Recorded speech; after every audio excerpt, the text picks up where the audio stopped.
Hey guys, so I want to say before watching this video, there are like lots of pictures, so if you want to fast forward through them quickly, then yeah, so I warned you, there are lots of pictures. Enjoy the vlog.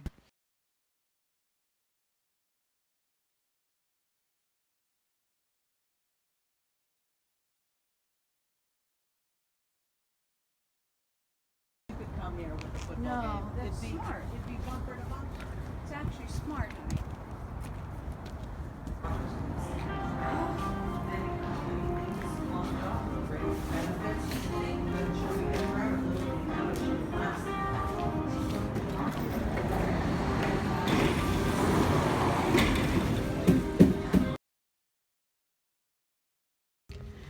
Hey guys, so it's currently around 6:05. I'm just inside a little photo booth, so we came a little early, like way early.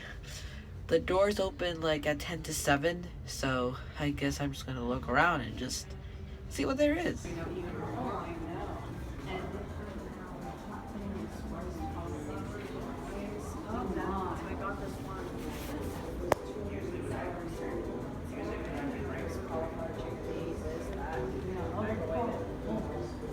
Yeah, it's up to you. I think here's good.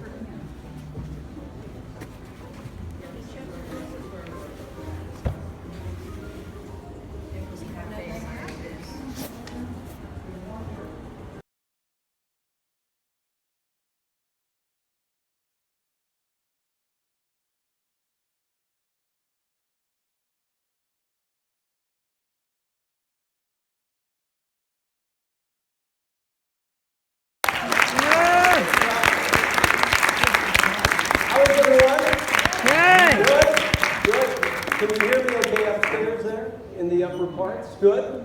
I am a meteorologist, but I started as a news anchor. And so the whole theme tonight will kind of be storytelling, because as I look at my job, it is nothing more than just telling a story. I tell the weather part of the story, just like the news anchors tell whatever part of the story they're telling. The sports guys talk about Antonio Brown over and over.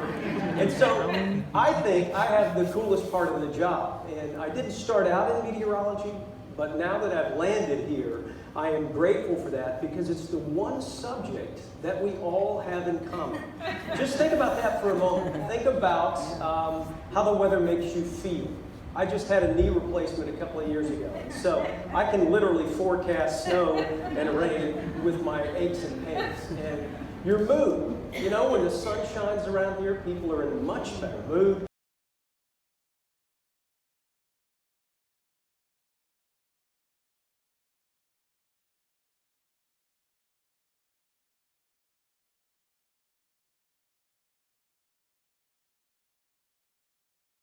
Breathing the murky air. 20 die. 400 others are stricken with respiratory ailments. Oxygen tents care for sufferers in the town's community center, transformed into a hospital. Investigations are launched. A local zinc plant suspected of emitting poison smoke is closed down. Rain brings relief, but an epidemic of pneumonia is feared in the wake of Donora's deadly plague of smog.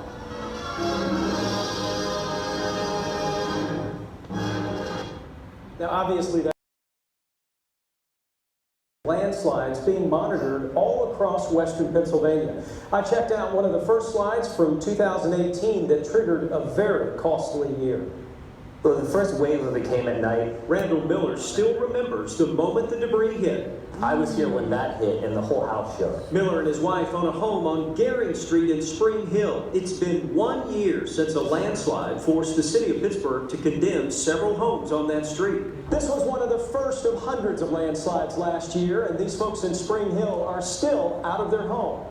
Trees everywhere. I'm talking everywhere, scattered in this front yard. You can see there's a car buried underneath this, more trees resting on top of one another on the verge of collapsing onto a home. Over the past 60 minutes, we've been showing you the wind's destruction in places like Washington, North Huntington, and Gibsonia. I'm now new at 6. Channel 11's Renee Wallace is live in the South Hills, where downed trees and power lines are still a major problem there. Renee?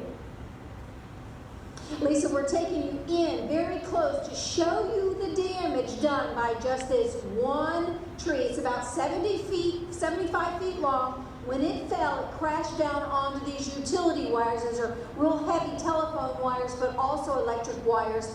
The tension brought down this utility pole, right? Snapped it in half. It was a tragic scene along Washington Boulevard. At some points down there, the water was over 9 feet deep. It had a lot of force behind it. These muddy streets now representing a story of survival for some, a watery grave for 3 people. That particular vehicle was pinned against a tree, and the occupants were unable to escape. The car was already submerged. By the time I realized that, someone was trapped, but it was near where my car was. Tara House was on her way home when rainwater suddenly overtook her car and sent it floating toward Allegheny River Boulevard. Emergency workers and boats scrambled to save more than a dozen people stranded in 10 feet of water.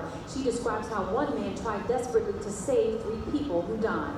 I know that there was a man that was trying to help them get out, but he said he couldn't break the window, and he ended up climbing into a tree. I talked with several witnesses who say they've never seen anything like this. Some had to think fast to survive the rapidly rising waters. By the time I got my purse ready to get out, I couldn't open my doors. I had to climb out through the window and sit on my roof. A woman and 2 children, unfortunately not so lucky. Very sad.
Hey guys, so I'm back home, and I just am so happy right now because I actually got to talk to the Chief Meteorologist Stephen Cropper himself live, and we talked a little bit. And then he said that maybe one day I could come over to the weather studio. So I'm pretty excited about that. But besides that, here are the photos of me talking to him. I was delivering the topic. I said that we generally do our own forecast first and then use the models as a guide. What can happen, though, is, as was the case Thursday, the National Weather Service, or Thursday, they put out what they see in their computer models. It was a 5.3-inch snowfall. And other outlets, you've got outlets everywhere, AccuWeather, Weather Channel, everybody's putting out models in their forecast. And once that's out, it's like a wildfire. And so 3 to 5 years ago, we wouldn't do it. We would wait. We'd say, I'm going to wait 24 hours until I'm more accurate. But now we know that the loyalty of the viewers is down and that you're going to go wherever you can get the information you need. As opposed to when I worked with Joe and there were 3 channels, and you had to come to channel 4, channel 2, channel 11, where you had to get the forecast in a newspaper. And, there was some loyalty that you had only because you didn't have anywhere else to go.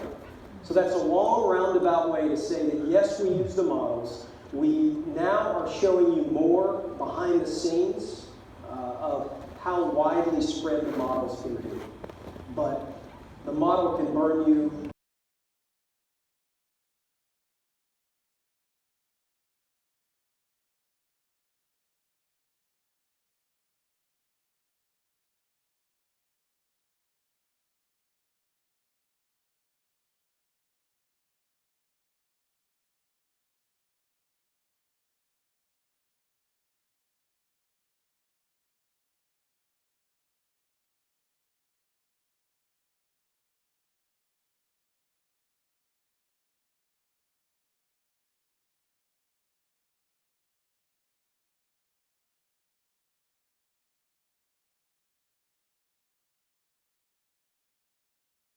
So guys, I really hope you enjoyed this vlog. Be sure to like and subscribe and turn on the bell so you get notified whenever I post a video. And I'll see you guys in the next video. Goodbye.